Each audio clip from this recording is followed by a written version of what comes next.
Each year at about this time, wherever sport fans gather, it's a safe bet that the 500-mile race is one of the principal subjects of conversation. Today, we have with us 4 Speedway stars of the past and the present to tell us about the prospect of the 32nd running of the International Classic at the Indianapolis Motor Speedway on May 31st. They're Ted Horn, the national AAA champion, Bill Holland, who finished second to Horn in the national standing and second to Maury Rose in last year's 500-mile race, Tommy Milton, the first 2-time winner in Speedway history, and Wilbur Shaw, a 3-time winner of the big race, who's now president and general manager of the famous track. How's the race shape up this year, Wilbur?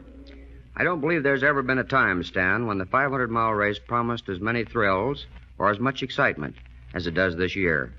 We have more fast cars than ever before, and we have what I believe is about the best possible mixture of veterans and young drivers. I'll be surprised and disappointed if a single race record from one lap to the full 500 miles fails to fall. What do you think about it, Tom?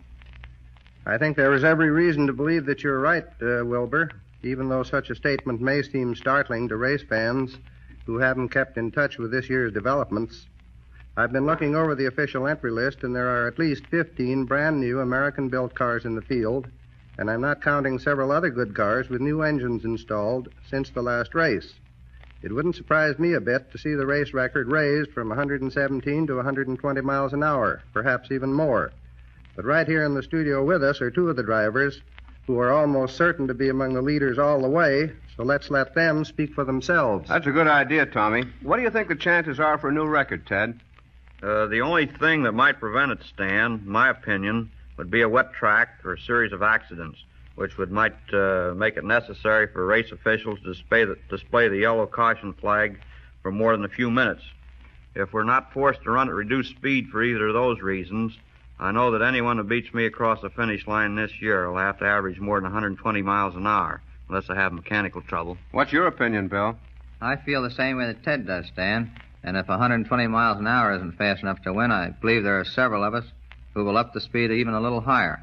The only reason Maury Rose and I didn't both break the record a year ago was the fact that we were not crowded or behind during the closing stages of the race. Well, as honorary starter of last year's race, Tommy, you had a ringside seat from start to finish. How did it happen that the leaders weren't pushed along at a faster clip?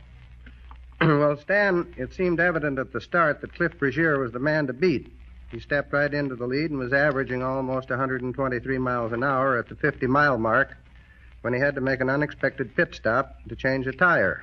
That put him back into 5th place, and the other drivers took advantage of the delay to reduce the strain on their engines by easing up on the throttle a little bit.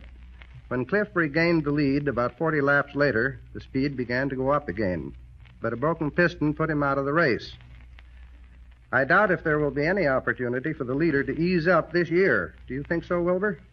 I think you're right, Tom. We have too many fast new cars, and I mean new from the ground up, for that situation to be repeated this year.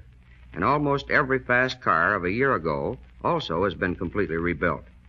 That means we'll have more cars running at the finish than in either of the post-war races, and I believe 6 or 7 of them will be battling for the lead right down to the finish line.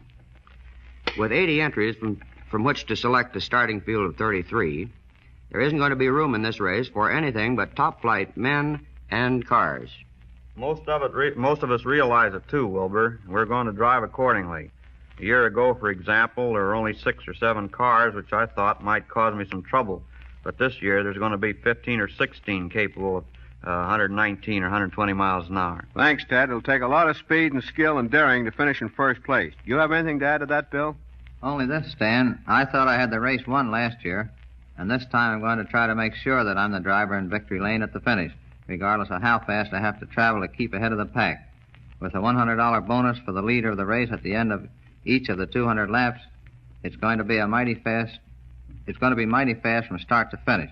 But I intend to collect my share of those $100 bills, and the one I want most is the one that goes for winning the last lap. Thanks, Bill, and you too, Ted, for giving us a driver's slant on this year's race. Your comment and the information about the new cars, which Wilbur Shaw and Tommy Milton provided,